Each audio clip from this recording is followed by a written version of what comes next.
Like I shared with you in the last part, my third year of this journey was pretty busy in the first half, but in the second half, it was super intense.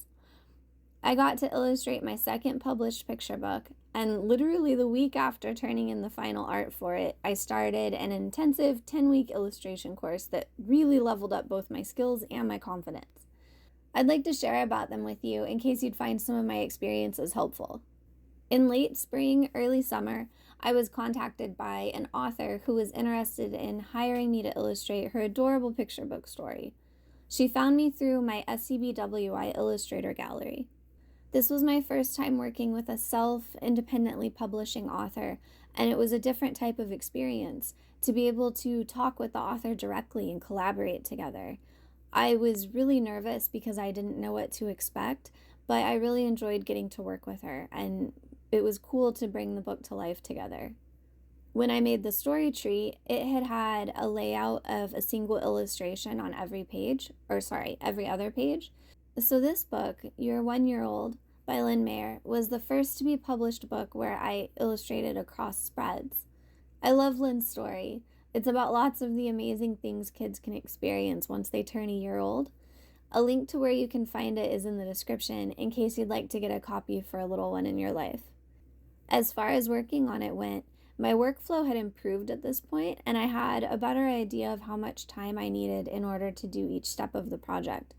I updated the appearance of my forms, like receipts and invoices, and I learned how to scan the full spreads in 4 sections and merge them together automatically in Photoshop. Photo Merge is such a helpful tool. I work in Affinity Photo now and was really happy to find out that it has a similar function. It did take some trial and error to get the scans to line up. I talked about this in part 5 of the series if you'd like to hear more about that process.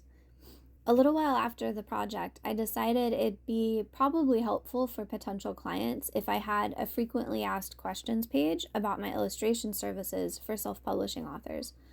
So later in the year, I spent some time to focus on setting that up. But immediately after the final art for the book was delivered, I started that 10-week intensive course, Children's Book Pro, by the crew of SVS Learn. It was a big investment for me, but I am so glad I took it. I will say that it is a massive time commitment, at least to be able to get as much out of it as you can. I'm grateful that I was able to devote so much time to it. This is my binder of exercises and notes, and I did a lot of the work digitally, so this isn't even close to everything. Again, not a sponsor or affiliate. I just found this course more helpful than anything I've tried before, and I wish I had taken it before I started making books professionally. The course ended with me having learned so much more about the industry, thanks to the anecdotes and tips and Q&As with David Hone, Jake Parker, Lee White, and Will Terry. They gave great feedback and advice to me and my classmates, and with all that specific learning, my confidence finally started to squeaking upwards a little. The encouragement from my classmates, too, and watching us all grow together also helped a lot with that. I learned how to create a whole dummy properly. Finally, properly this time. And I even got to know my drawing tablet. I had been avoiding that since I'd gotten it a year earlier. And digital art wasn't specifically in the lessons, but the teachers and my classmates often worked digitally, and I finally worked up the nerve to ask about their processes and watch what they did. And so by the end of the class, I actually had gotten comfortable enough with my tablet and Photoshop to sketch my entire dummy digitally. To sketch my entire dummy out digitally.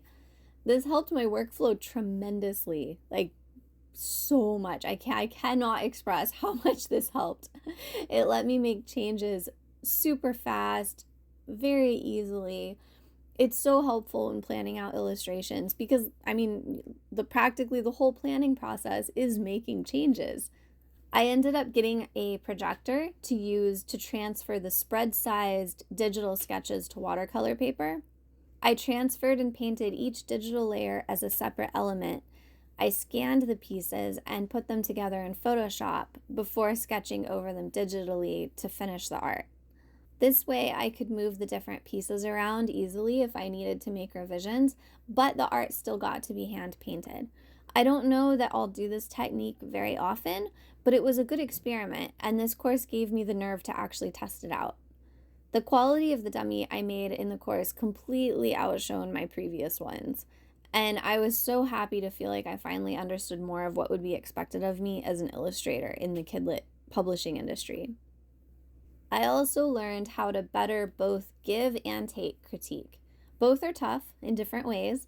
It's essential to be able to take critique without getting hurt feelings and to be able to give critique that's kind but also helpful. The setup of this course really immersed me in both of those aspects and helped me grow and start to be a lot more comfortable with that. I especially learned a lot from watching how the teachers and my classmates gave critiques. One of my favorite things to come out of CB Pro, though, is the classmates. We formed our own little online Illustrator community and stuck together after class ended. I think it's been over like a year and a half now. Making friends was a totally unexpected thing to come out of taking the course, but it has been a great surprise.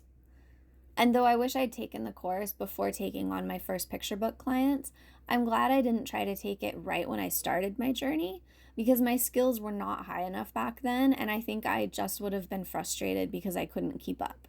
But by starting with the regular SVS classes and by practicing so much on my own, I was able to get what felt like a lot more out of the intensive course when I did finally take it. Okay, this next bit might seem random, but I also want to talk a little about reference photos. I promise it actually does relate. So, because my brain doesn't need anything else to be anxious about, and I don't want to worry that something I've drawn might be too close to someone's photograph I saw, I like to take my own reference photos, especially for books. I don't want to infringe on any other creator's copyrights either. And when I take my own photos, I can make sure I'm getting the exact reference that I need fairly quickly. I use this little bendy tripod guy. It came with a remote clicker, so I can connect it with my phone's Bluetooth and take full body shots pretty easily. Here's the piece I made from that reference. It was for the story tree. The tripod's super handy with its bendy arms. It can wrap around things, and I can just hold the clicker in my hand and do my pose. I've even tied it high up from shelves to take top-down references. I can't find that photo, but here's the piece I made from it. If both my hands need to be posed, then I can even use the clicker with my mouth. Just try not to drool on it too much if you do that. I may or may not be speaking from experience. Anyways, there's a link in the description to the set that I use. It lasted for a couple good years before the clicker started going out on me. It does still work, but like sometimes now. I think it's probably time to get another one. And sometimes I have to get more creative with my references. One day I was trying to draw a unicorn for funsies, and I couldn't figure out how the horn would look at that angle, so I did this. Poco is a really good model, and it totally worked. Unicorn acquired. Except I couldn't find that sketch, so this one's from a different angle, but still, you get the picture, I think. I've been taking reference photos for a long time now, and I have so many. They're super unorganized. Like, oh god.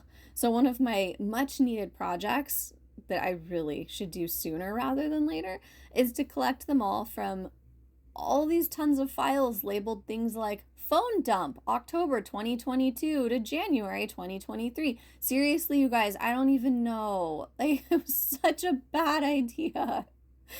So I'm planning to collect them all and organize them into proper folders, like these ones I did, labeled things like plants, and then further divided ones like individual trees, wildflowers, cacti, and succulents.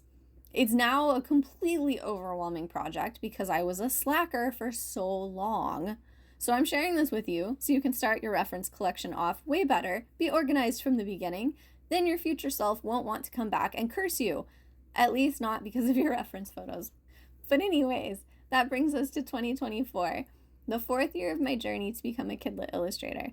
In the next and final part, I'll share about it that year, 2024, as well as my current path and future plans for this year. It'll be the last video of the series. I think it is planned to be the last video of the series, so I hope you join me for it. Until next time.